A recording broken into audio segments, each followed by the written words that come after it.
Minnesota. Our state has received gifts from nature that few places on earth can equal. The connection to our 10,000 lakes, our forests and prairies, and even our changing seasons is powerful, with memories that run deep into the generations.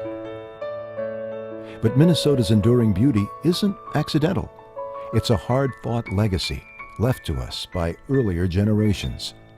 When our vast pine forests were depleted and much of our prairie turned under, a new conservation ethic took root in Minnesota to preserve and promote our outdoor heritage.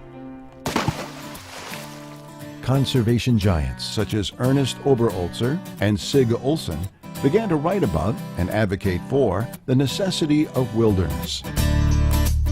Communities worked tirelessly to create parks and other protected places that both preserved ecosystems and provided us with diverse recreational opportunities. Across the state, conservation victories were waged and won for the common good.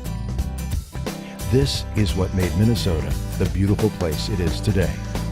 But this work is never really over, and we are at a watershed moment.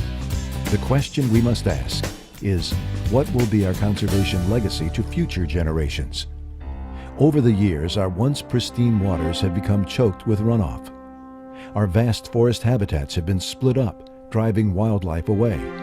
And our scenic vistas are increasingly less picturesque. While we all value growth and progress, does it need to come at the expense of our natural world? Thankfully, the answer is no. 20 years ago, a new generation of conservation leaders gathered to form Minnesota's first Conservation Land Trust, an organization dedicated to the conservation issues of our day and to preserving our most treasured places, once and for all. For 2 decades, the Minnesota Land Trust has been permanently protecting natural and scenic land all over our great state, so that the conservation legacy we leave to future generations will be simply remarkable. The Land Trust has protected familiar places like the Grand Marais Harbor and Gale Woods Park, and not so familiar places that are absolutely critical for the survival of our diverse wildlife.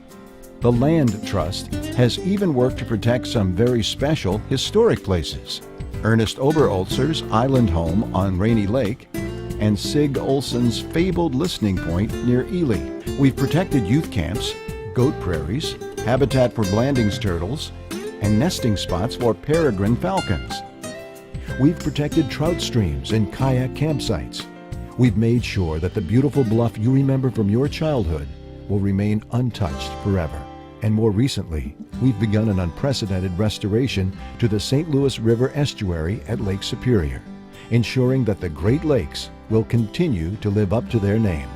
This is why thousands of your fellow Minnesotans have financially supported the work of the Minnesota Land Trust. They have followed in the footsteps of early conservationists to help preserve our priceless natural and scenic heritage for ourselves, for our children, and for our children's children. There is something tangible and permanent about land protection. Only with your generous contributions can the Minnesota Land Trust continue to promote and preserve our outdoor heritage.